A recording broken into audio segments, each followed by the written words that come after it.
Good morning, everyone. We at Cache Software would like to welcome and thank you for joining the webinar today. As you can imagine, the webinar platform itself is being heavily used. If you are having issues staying logged in or it seems a bit sluggish, please be patient and know that you may need to log in again. We recommend that you view today's webinar in full screen, and this can be done by clicking the orange arrow on the control panel. Use that orange arrow for collapsing and expanding the control panel.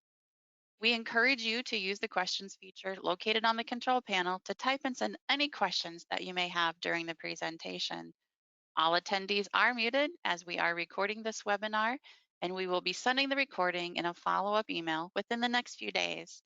At this time, I would like to introduce our presenters, Prabha Manavasagar, our president, and Sam Frederick, our product manager. Prabha, I'm going to pass the ball to you. Christine, thank you. Good morning, everyone. I'm going to share my screen here. Let's see, our screen visible? Yep. Christine? Yes, it is, Prabha. Here we go. Here's the slideshow. Thanks again, Christine. Good morning. Let's get started. Electronic visit verification, lots of activity around that in the state of Minnesota, and many of you are already in the throes of EVV. Today's presentation is actually a result of a session that we did at the St. Louis County Health and Human Services conference, and interestingly, we intended to have an hour and a half of content, and we barely got through 10 slides because there was a lot of Q&A during the session. And so we thought we'll open this up to our customers and all of you so that you can also participate in this discussion. And so we are making this more of a discussion versus a presentation, although we do have some thought-provoking content that we put together that we'll cover. So what to expect out of this webinar? A clear and a crisp understanding of EVV. There are myths and half-truths about EVV, and we're just trying to clear things up just so that everybody's on the same page. This is more of a discussion than a presentation. So as Christine indicated, please use the question box and send in your questions so that we can answer those during the presentation. Next is, if you haven't yet established yourself with the aggregator and specified that you're using Cache as the software provider, we'll walk you through how that needs to be done. What we're finding out is many of you have sent in the forms to, or the questionnaire saying that who's going to be your software vendor, but there are 3 steps. DHS and HHA is not making this easy. We've actually reached out asking them to simplify the process, but they haven't responded. So we'll walk you through the 3 things that you have to do to finally get established with the aggregator. We'll also talk about organizational readiness for EVV and what that entails. And we also have some, we put together a document sort of differentiating between what HHA's free and paid product compares with Cache's Pavilio platform and what the differences are. This came about as a result of a number of new agencies that have come to us after having worked with HHA and have chosen to come to Cache. And so we thought we'll put together, at least at a high level, what are some of the differences. With that said, let's jump right in. So, why are we talking about this? We've been around, and I'm going to cover some of this stuff very quickly, guys, because I think it's things that everybody knows.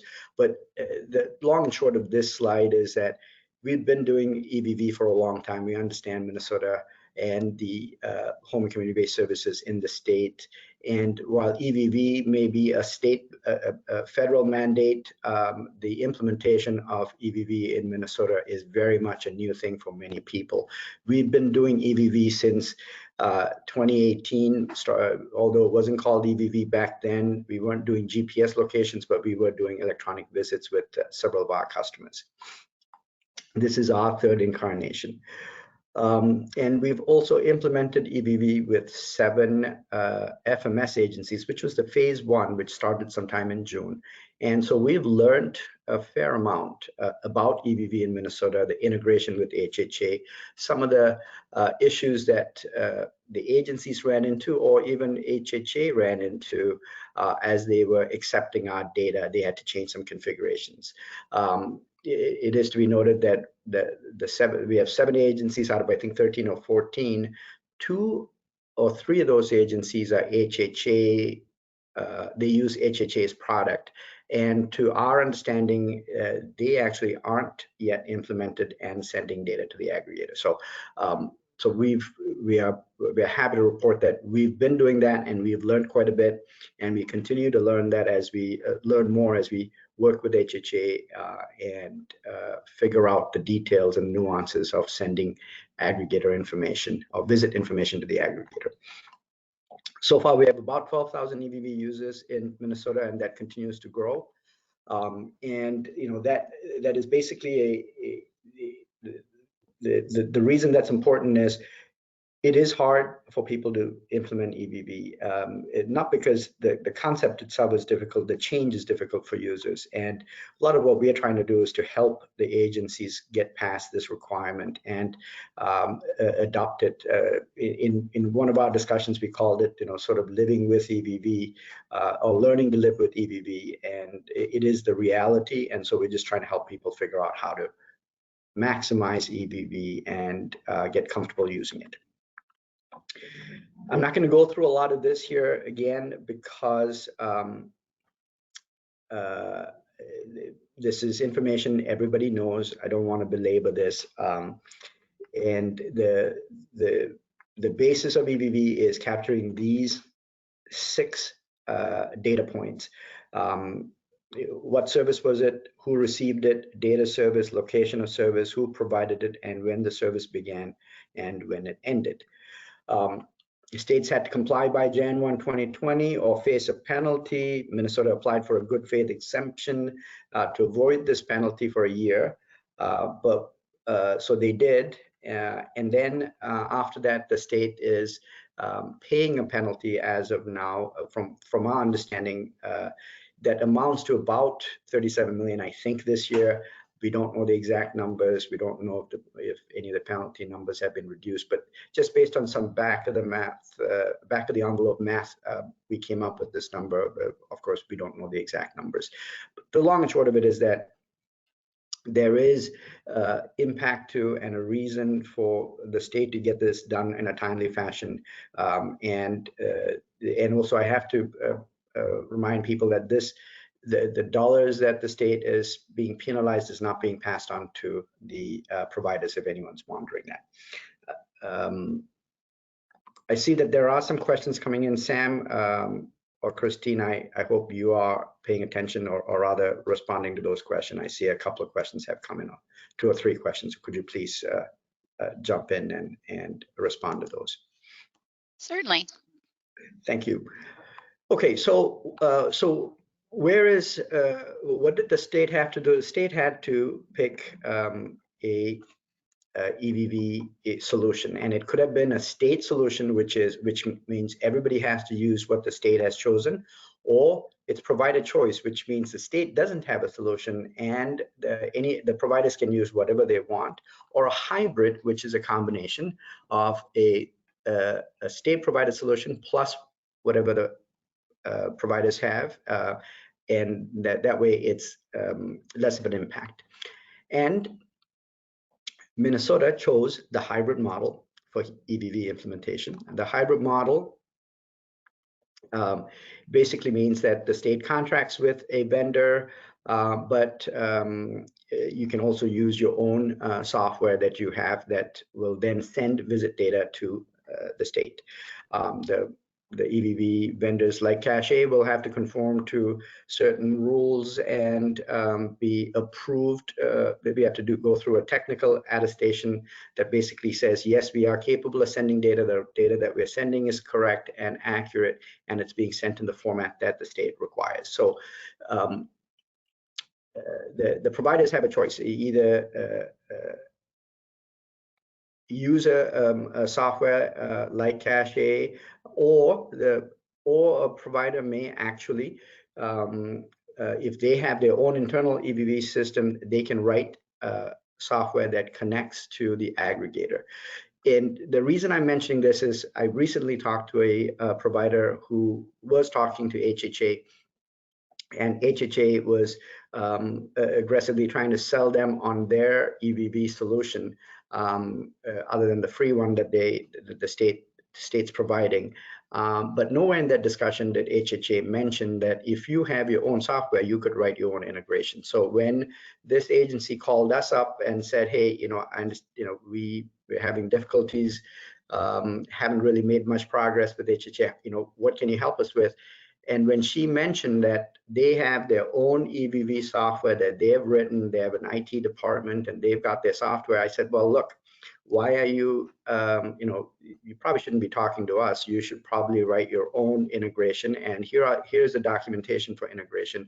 And so we gave that to them. So know that as an agency, you have choices. The choices are use the HHA free service, pay HHA for a solution, pay someone like Cache Software or multiple other vendors out there for their solution.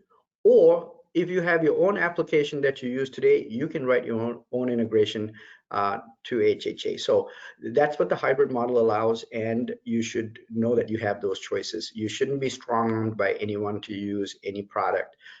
You should use what makes the most sense for you. So further talking about about EVV, the hybrid model. The reason for this is that it does reduce the burden on the providers if you already have a solution in place, and you don't have to make a switch and move to a EVV solution just because the state wants you to. So the hybrid model is the best of both worlds. So where is Minnesota with EVV? HHA is the provider.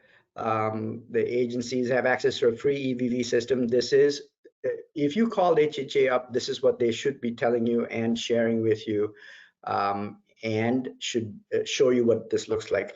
From what we are hearing, there's just a lot of push to try to move people or get people to sign up with HHA's paid version.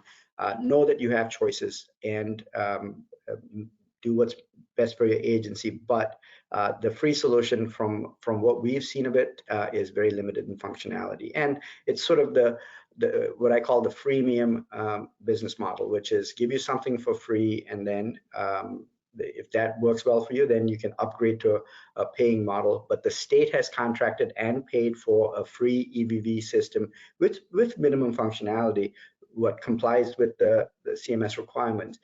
But that is free to you if you want it, and that is your decision as to how you want to use it. So just know that you have that option. If you don't want to use the free option, you can use a vendor like Cache Software or any other provider out there, a software provider out there that has an EVV solution and does integrate with the aggregator. So where are we with this?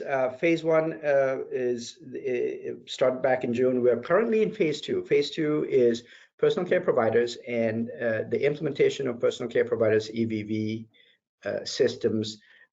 There are two waves for personal care providers. Wave one is for all, I shouldn't say not all. Wave one from what we are hearing, has started with HHA. Those providers that are using HHA software, so they're the ones that are going first. And we saw HHA requesting some volunteers to start out first, and that started this month. There's been some training, there's been some activity, and people are supposed to be entering data using the portal, figuring out how to use the portal, and the syncing of that information to the aggregator. So that's underway right now. Today's only the 8th of the month, so it's pretty early still. So we'll hear probably from providers as well as hopefully from DHS or HHA about the progress of it, but that's where we are right now.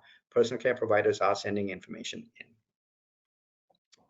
Wave 2 is starting in mid-December, and this is what our customers, Cache customers, this is what we're focused on. This is what looking at the list of people on this webinar today, majority of you are our customers, and so this is really meant for you.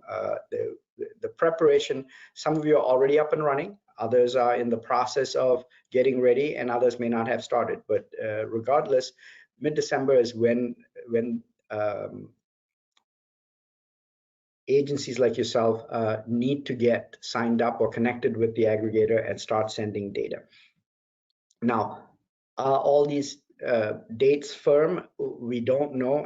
As of right now, we're sticking to the mid-December date for our customers to get connected. We are preparing for that.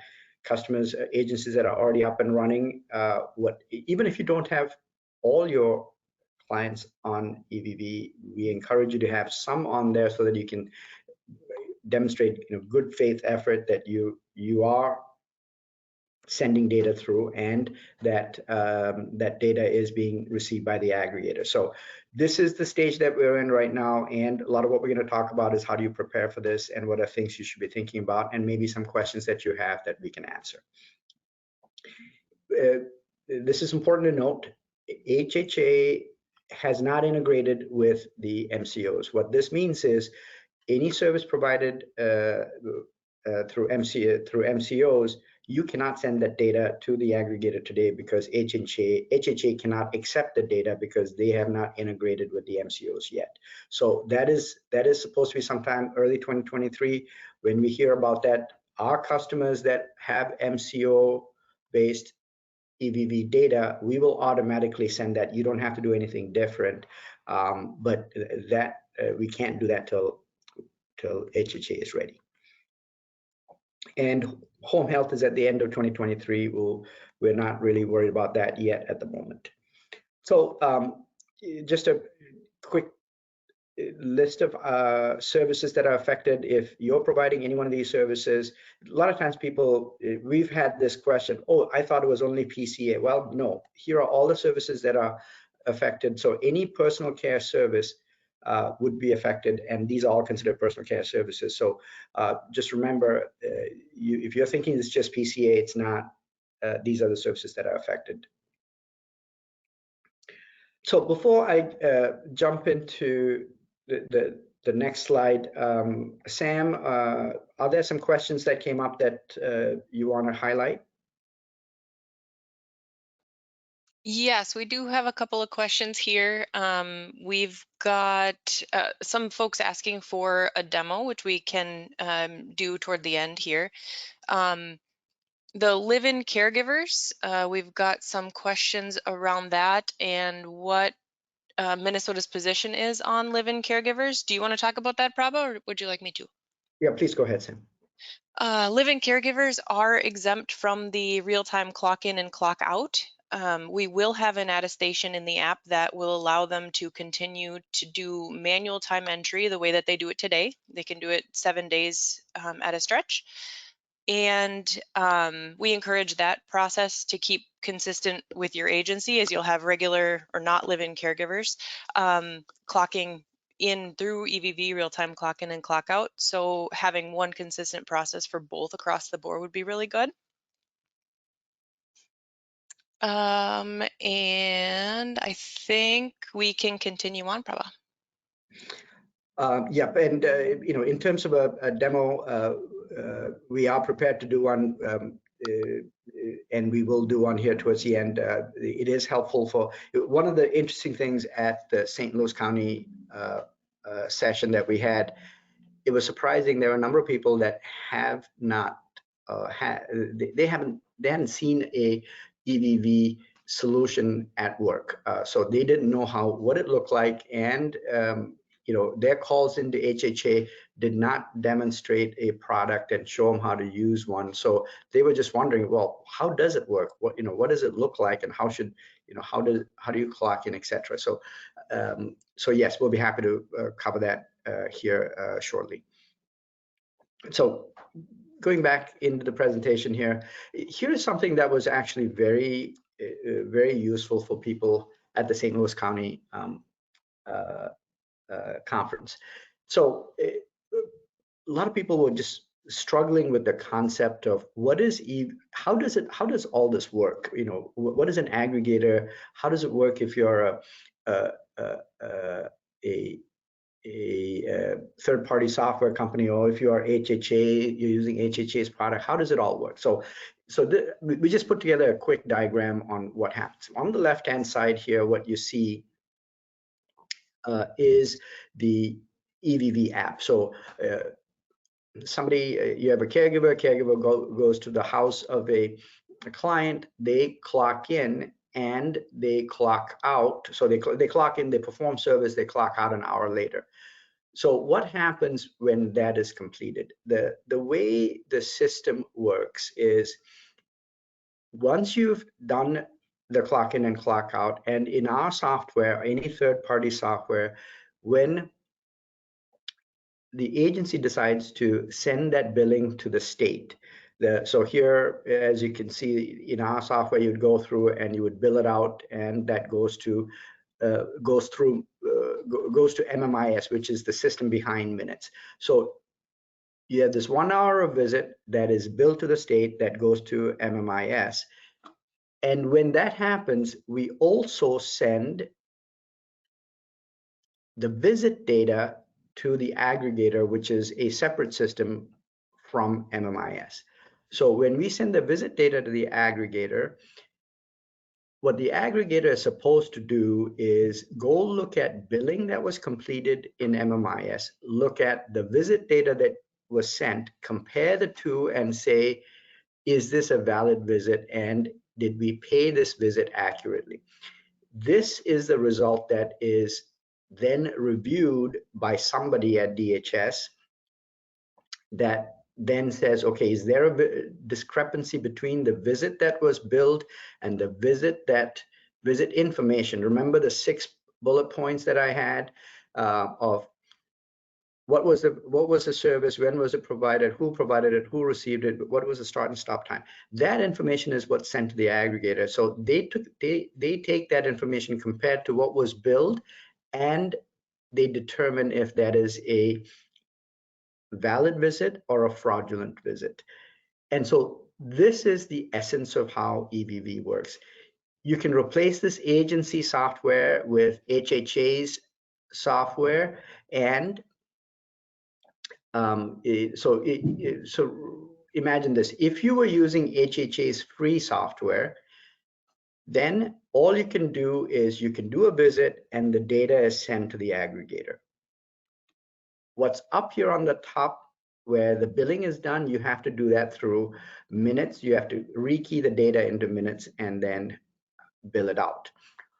If you are a paying customer of HHA, then the service is similar. You would go through and bill it out using HHA's billing software. And because HHA is capturing the data, they will also send that to the aggregator, and then that gets compared, and then you get a valid visit, or if there's an issue, then you'd hear about it. So this is how EVV mechanically or technically works behind the scenes. Remember I said MCOs, you don't have MCO data. The reason you can't send MCO data is because MCOs, HHA is integrated with minutes. MCOs are outside of minutes, so they have to create a whole repository to hold the MCO data, billing data, and then compare that to the aggregator data to then come up with discrepancies. So that's why that takes a lot more work. They haven't done that yet. That's why that's not ready. Okay, so the next item is for all of our customers, any third-party software provider, there are 3 things you have to do to get set up, enrolled, and indicate to HHA that you are working with Cache. this has not been a very smooth process with HHA or DHS. They've asked for this information once before, then they asked for it again. Some customers of ours didn't send it in. In fact, many didn't send it in. For all of our customers on this call, please complete these 3 steps and complete them as soon as possible so that you're tied to us and HHA knows that you're working with us to send visit data to the aggregator. The step 1 is, Sam, can you walk through these 3 steps, please? You're more familiar with this. Yeah, sure. DHS sent out this survey, gosh, I think it was September of 2021 initially, and they resent it to providers through the minutes mailbox in September of this year, 22. And this does need to be completed. You need to fill out this entire survey, and it has the list of required items here on the screen. And once this is done, this is basically saying that you, as your provider, with all of your details, are going to be working with Cache for EVV. And this is required as the step 1. Within this document, it does say, yep, go ahead, Prabha. It does say you need to send us an email to EDI support to get connected. So it's a little bit duplicative here, but you do need to send an email to EDI support and just indicate that you are working with Cache software for your provider. We have a sample email here on the screen. And once you do this, you're going to get a response back from HHA. And if you go to step 3 here, Prabha, the step 3 piece is the attestation. So they will send you this link back and you need to complete the attestation saying that, yes, you attest that you're going to meet all of the EVV integration requirements. And that's one of the things that we are working with them on, because we take care of those pieces for you. We make sure that you're compliant with all of the integration requirements, but they are asking for this attestation from every agency individually. Yeah, so this is asking an agency owner to attest that you're complying with the technical specifications for integrating with the aggregator. It doesn't make any sense to us, but I guess, you know, we think this is overly burdensome for agencies, but this is the process that DHS and HHA has asked for. And a lot of people have not sent this in because they're like, well, how am I going to send an attestation about API technical specs? Well, I guess all you need to do is, if you're working with us, just check the boxes and send it in. So this is bureaucracy at its best. So sorry that you have to go through this. Let's see, while we're doing this, what was there's a question, what was the email? The email was EDI support at hhaexchange.com. So if you need to know what the email is, that's the email address to send the second step to. Yep. We had another question too. If you did fill out the form back in 2021, the initial survey, you do need to complete it again, and that is per DHS. There was some change to the document that they are requiring all providers complete that a second time. Okay, there's more questions about this. I'm going to go back to the first step. Sam, the very first step, this information came through sometime in September in the DHS mailbox, right? Yep, in the minutes mailbox. Yep. Yeah, so please look for this in the minutes mailbox. You should have received this as an email that came in your minutes mailbox. So look for that and respond to it. If you did miss it, it can be found also on the HHA Exchange Minnesota website. There is a web link for it there as well. Sam, while we are, maybe you might want to paste that in the responses here so people have that.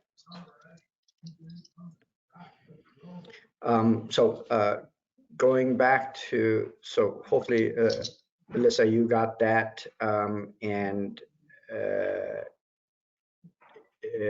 I see that. Yeah, look for this in the mailbox. And also, guys, if you're having issues with some of this, please open a ticket with support. We'll help you get this set up. I know this is some of this stuff is just confusing and it's redundant, and they don't make it easy. So get a hold of us and we'll help you with the process of getting the correct paperwork through to HHA. So that was the email. This was the attestation. Again, the link to the attestation is here. You can find this here as well. Yes, and contact us if you need help. Okay. Preparing for EVV, I'm going to do a couple of things here. First of all, we have a number of things on our EVV Resource Center. Go to our website, Cache Software. There's a link for EVV Resource Center. There's just a lot of good information there. I suggest you take a look at that. That is a great starting point as a current customer. There's a caregiver guide, a client guide. We have some past EVV webinars. So there's just some good information. I suggest that you take a look at that. Then this is some of the stuff that we covered in our prior webinars. Sam, do you want to walk through these? Sure. So as you're starting your EVV process, if you haven't yet, or you're just embarking on that, first you're going to want to select or appoint an EVV champion within your agency. And this will allow, you're going to have a lot of questions. You're going to have some bumps in the road. You're going to have things that don't go as smoothly as you think they should. And this person, this champion, will be able to help walk through the issues, help identify process changes, help just kind of smooth things over, and help your agency not make a mountain out of a molehill. Then we have the people, processes, and tools. So we have several webinars on this already, but these are the 3 components that will make for a successful rollout. You're going to prepare your people. You're going to make sure that your processes are changed the way that they need to be to support EVV, and the tools. You're going to be sure you understand and that the people have access to the tools they need.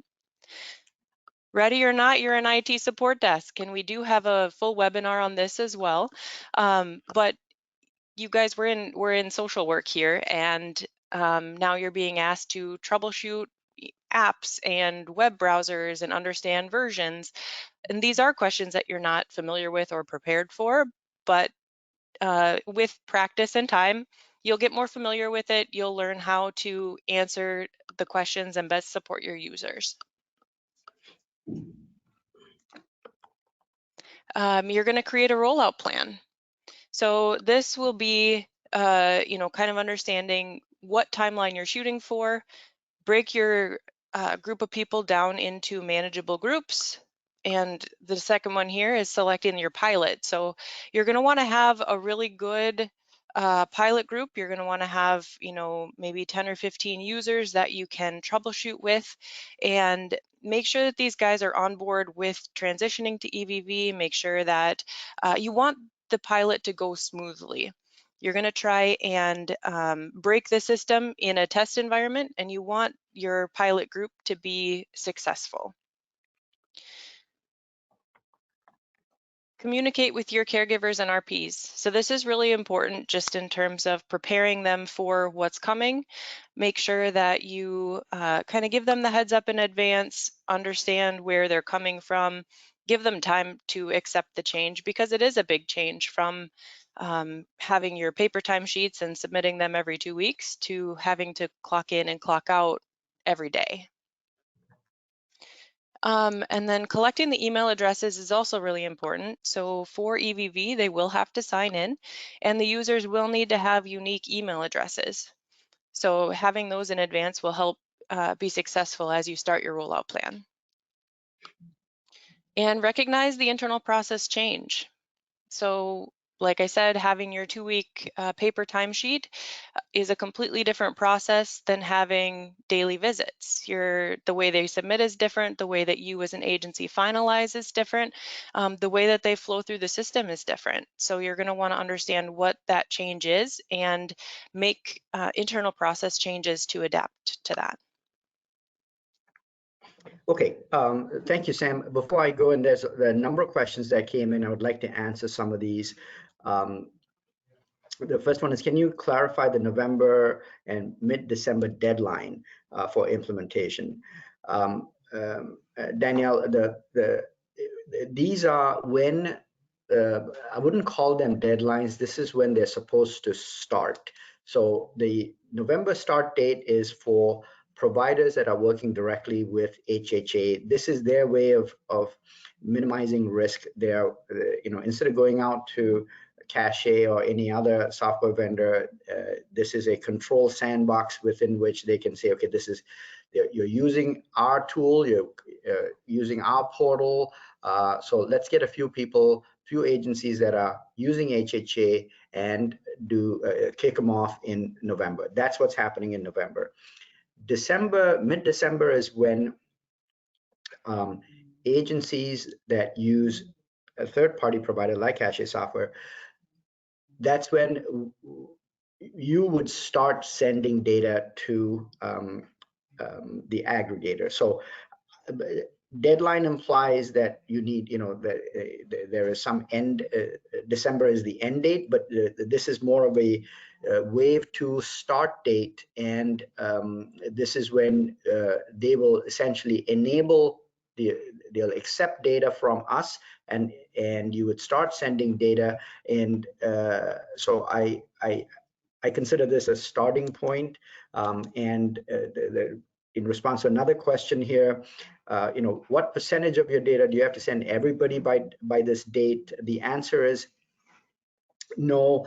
The intent here is to get started, and once you get started, our belief is that the state is going to have sort of a soft rollout where once everybody is connected and sending data, they're going to let us all kind of get comfortable with the idea of using EVV.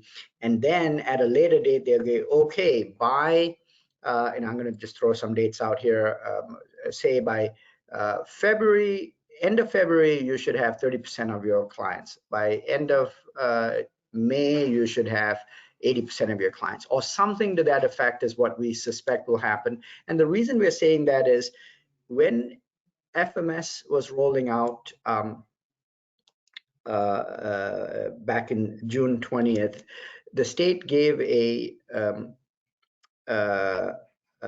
timeline, and the timeline was something like, by August, you should have 30% compliance or something like that. And then by October, you should have 50% or something like that. So they were trying to say, look, we understand you can't get everybody up and running all at once. We understand this is going to take time. So let us let you get comfortable, and then as time passes, then we're going to sort of tighten things up and say, hey, you need to comply and you need to have X number of people in the system by a certain date. So so that is what we anticipate. So the message to you is get started by mid-December, have the pilot group up and running, and then have a plan, a rollout plan that says every pay period you're going to add 20, 30, how many ever number of clients and caregivers to the system. So that's our advice. That's worked well with other agencies. Start slow and roll it out, and I think you'll be happy that what we have learned through the whole process is when you start out, you're going to have problems. As Sam said, you're all of a sudden, you're dealing with caregivers asking about paychecks and timesheets, to all of a sudden, hey, my Android is on version such and such and the app doesn't work, or my password reset is not happening. You sent a password reset email and I didn't get it. And Our customers that have been successful are ones who've very quickly adapted to the fact that they are no longer 8 to 5 agency. The people have to clock in and out outside of the 8 to 5 time period. They no longer just take phone calls. They have to now respond to phone calls and emails and app related issues and versions. So just recognizing that, knowing that it doesn't mean you have to handle all of it all at once. Having a single point of contact within the organization that deals with EVV issues, and then if you are unable to deal with it, then come to Cache, and Cache will help you deal with it.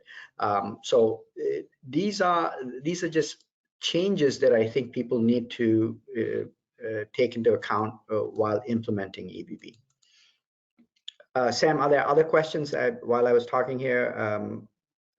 This question: where do you find the state Medicaid ID and tax ID and NPI? I think this is information that you have on your with your UMPI number is what the ID is. The tax ID, of course, you have that, and if you have an NPI, you would know that as well. Other questions, Sam, that or Christine, that you saw that we need to highlight? There is a question around what happens if the users don't have a device or a landline, and we don't have any, DHS hasn't provided any guidance for those exceptions, so we don't know what their position is on that. Yeah, and we'll when DHS has this information, we'll share it with you. But it's electronic visit verifications. If they don't have electronics, then what should DHS or you as a provider do to support this? I think DHS has to say, look, we're going to provide a variance for this client, or they're going to, the variance is that they continue to enter paper timesheet, or something to that effect. They haven't given any such guidance. We're hoping that we would get something from DHS at some point. When we do, we'll share that with you. Sam, could you prepare for a demo while we have some time here? I'm going to jump into the next set of questions. Sorry, we have I have a comparison chart here. Let me quickly run through this comparison chart that we put together. The comparison chart essentially is, what does HHA, what's the difference between HHA and our solution? There's a lot of things we have in here, and I'm comparing the HHA paid solution to the Cache's Pavilio paid solution. And the key differentiators are the ones that I've highlighted here. We can do MCO billing. HHA cannot do MCO billing today. We can provide visit info. So say you have multiple services, you have employees providing EVV related services and non-EVV related services. Well, HHA's tool will only support EVV services, will not support visit data collection for non-EVV services. For us, that doesn't matter. You can enter data for either or. There are other things that we have, a variety of things. We account for OIG data and making sure that if you're, if your employees on OIG, they don't clock time. We have overlap protection, so you couldn't have a time overlap between two services, which would, would be an issue if there was an audit. The system actually prevents that. If your employee is working over 310 hours as a PCA for your agency, the system will protect and stop that. We have the ability to do paper timesheet as well, paper timesheet and batch entry within the system till you're up and running with EVV. So for example, if you're processing, you onboard 10 clients and you have 100 of them, the other 90 is still going to be on paper. Well, that paper timesheet can't be entered, and the billing process for that is still the same. Nothing changes. You add another 20 the next week. Well, you move them over. Stop putting paper entry into the platform. You are now sending them electronically.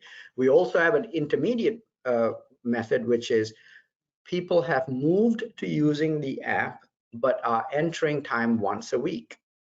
That can also be done within our app, and those are capabilities that HHA's app does not have. And finally, the important thing is this is for Minnesota. Our support desk people understand Minnesota and the services, and you get a live person to talk to when you call and have a support question. We've been working with HHA since the beginning or since last year. We still haven't spoken to one human being, and we support multiple agencies. So as individual agencies, HHA will talk to you if they want to sell you something, but they're not going to talk to you. Everything has to be through email support. The other thing that I need to highlight is HHA's product. The clock in, clock out by the caregiver can be done on the app. All the approvals has to be done on a portal in a PC, on a PC. Whereas our app, the RP, can approve on a portal or can approve on the app. You don't have to have a separate interface. So that's a big difference between HHA and our solution. You don't need to go to a portal to approve and the app to submit time. Sam, any questions or anything that we need to highlight here, or Christine?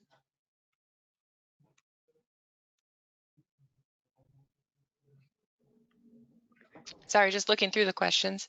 There is one question on email addresses and whether if a person has both roles, the caregiver and RP, if they can have one email address or if they have to have two. Yep, go ahead, answer that, please. And you do only need one email address. If you, in Pavilio, you need one email address. You can log in, and I'll show that here in the demo. But when you do log in, you're able to choose which role you're performing at that time, and you'll see the appropriate functions in the app for whichever role you select. Okay.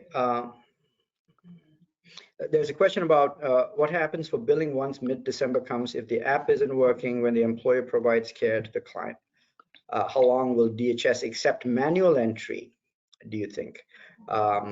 You know, this is a very valid question.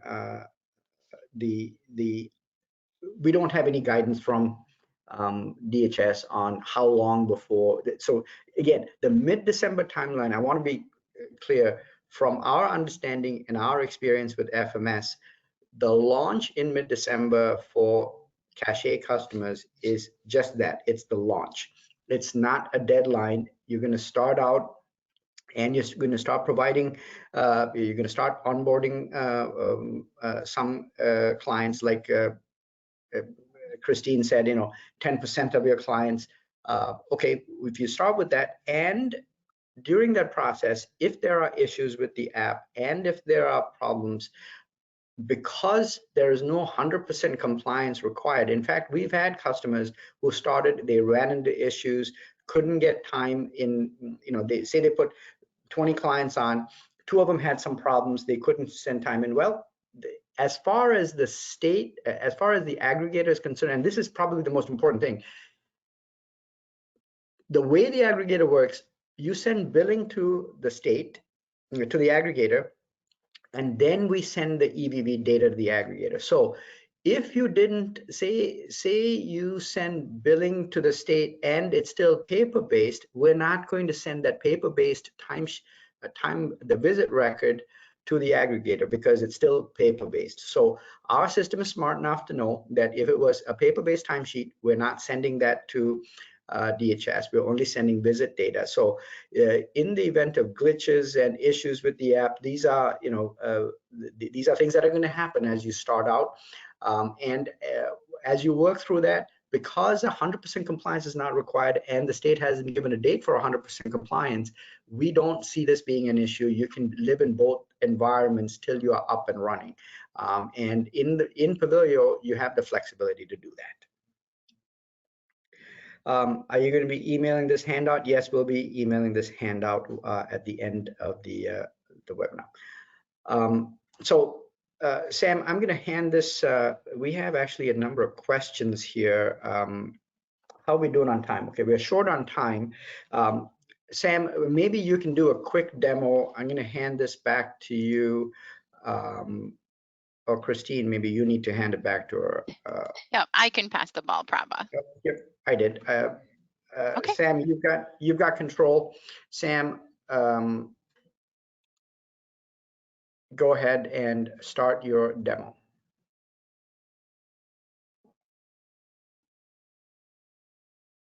Sam, we can't hear you.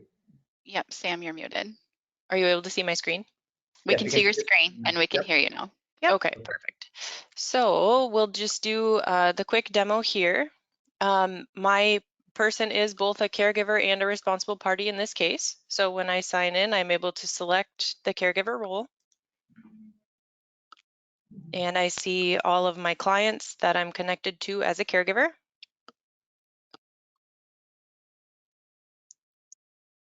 And we're going to be looking at Halimo today. So to do the real-time clock-in, you hit the clock-in button here, select your service, clock in. We can see that the clock is now running. I did clock in outside of my client's geofence. So that is a warning that comes up when you do approve the visits as well. I'm able to select any activities that were performed, and these do come right from the care delivery that you enter into the system. So only those activities will display for the caregiver. Today, we're just going to say no activity for the purposes of the demo. I'm going to enter in any notes. I can select multiple service locations if there are multiple locations for the client, if there's maybe say at the school and at the home. And then I, as the employee, would sign it. Down here, we also have the ability, this was one of the questions asked, how the caregiver, or sorry, how the client or RP is able to sign. So if the client or responsible party is with you at the end of the visit, they can sign here and enter in a 4-digit PIN number. Same is true for the responsible party. And then you can enter in the PIN number and submit it. For this purpose, I'm just going to say not available. So the client or RP is not there at the time the visit ended. We'll clock out and submit. And the timesheet's been submitted. It comes into the agency side for approval. Well, I take that back. This would go to the responsible party to be approved. So there were also some questions about the manual time entry. So we'll go back to Halimo's profile here, go to view details, and we're going to add visits. Add a timesheet, and this is where I can select up to 7 days at a time. So if I go to November 2nd, I'm able to select to November 8th. And I can say I typically work for Halimo from 8, let's do 8:30 here to 10:52. And then I have a visit record that's inserted for each day, 11/2, 11/3. I can change the times for each day. So, you know, if on the 2nd I didn't work this time, I can adjust it and it would only change for this one. I can mark my activities, add additional visits for that particular day. And once all of these are completed, you hit submit and it goes in just like the other records do. You've got the ability to sign as the employee, sign off as the client or responsible party, and submit the record. Sam, while you're on this screen, we did have a question about the PIN number. They're wondering if that PIN number changes based on the visit, or does it always stay? It does always stay. That is set up per user. So the client would have a 4-digit PIN that they use to sign off, and the responsible party would be the same. It's one consistent PIN number for that user, similar to a password. Other questions that have come in on this? I'm just going to delete some of these so we can submit one. I know we're running low on time. Yep, there was a question that came in. What happens if the service that you clock in for differs from the actual service that should have been performed? Is there a way to change that after they've submitted the time or even after they've clocked in? Go ahead, Prabha. Yeah, I think it's situational. So a couple of things. The service that the assumption here is the caregiver has the client has multiple services and the caregiver is picking the wrong service accidentally. there is some ability to make changes, but the changes are done behind the scenes. In future, within the app, we're also going to limit it so that a caregiver can provide, if there's a PCA and they clicked on IHS, it wouldn't allow them to do it because they're not authorized. Some of those are things that are going to be coming down the road. As of right now, if there is an error, there is some capability to edit the visit information and or delete and recreate the visit information. So there are ways around it. I wouldn't say it's the easiest, but there are ways to handle it. So here's another question. Is the client signature needed after a shift with their staff? Well, there is actually, I should clarify this thing. I'm glad you're asking this question. The idea of signing on the app, we are going to remove. That's left over from paper timesheet world. Our system now captures all the necessary information for what's considered the requirements for electronic signature, and therefore, if a person does work and says I approve, then that is considered a signature. You don't have to sign it manually. But the question here is the client signature needed after a shift? The answer is it is not needed after every shift. The client could sign it at the end of a week and sign 7 shifts all together, or you can sign one at a time. There's flexibility in the app to allow you to do that. Does the in and out round up and down for the 15-minute increment and get billed to the state? Absolutely, Lori, that is how the system works. All the 7/8 rule calculations are taken care of.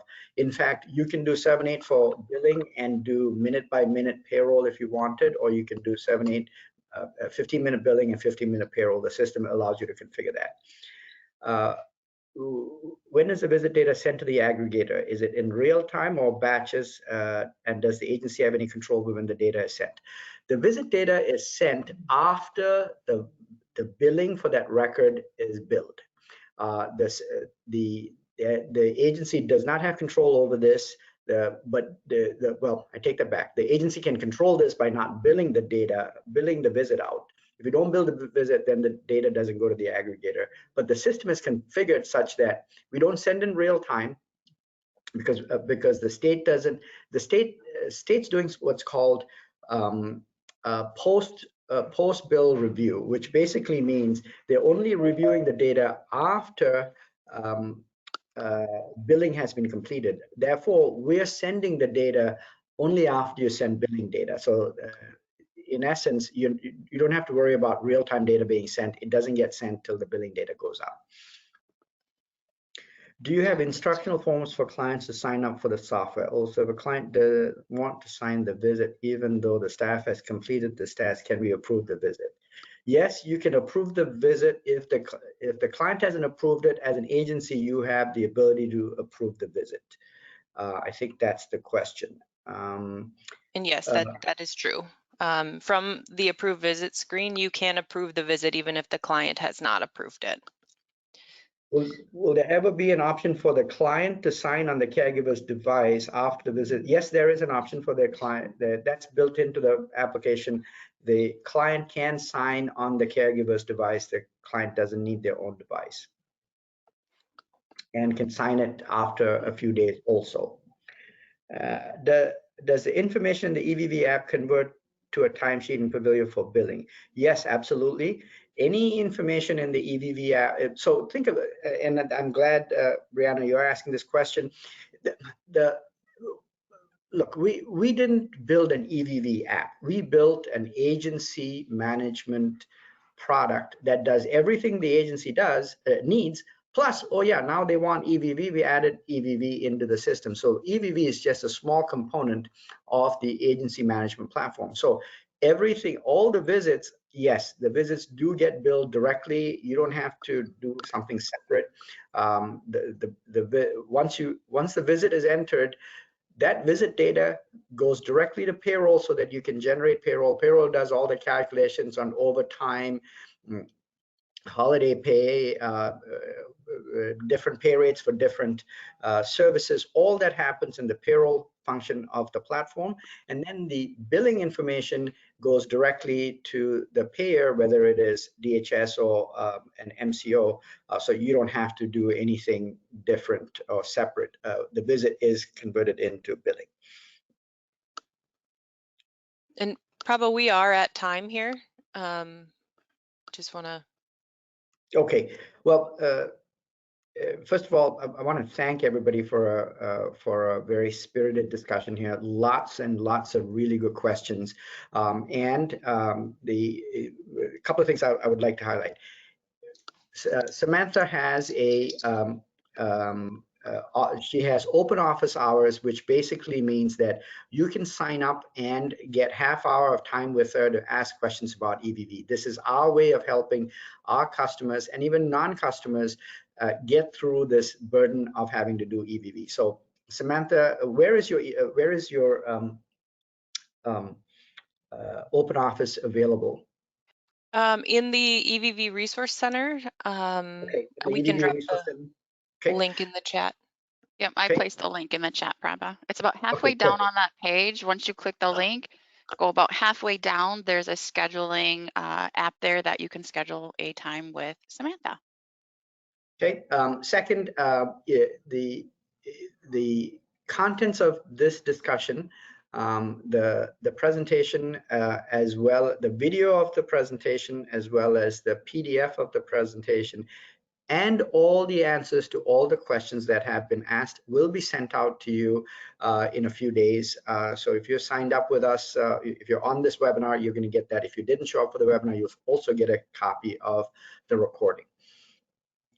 With that, I apologize for going a couple of minutes over. I appreciate everyone's time today. Thank you for joining us, and please stay tuned because we plan on doing webinars on a frequent basis as we learn more to keep you abreast of the EVV changes in Minnesota and how to cope with it. Have a great day and a great rest of the week. Thank you.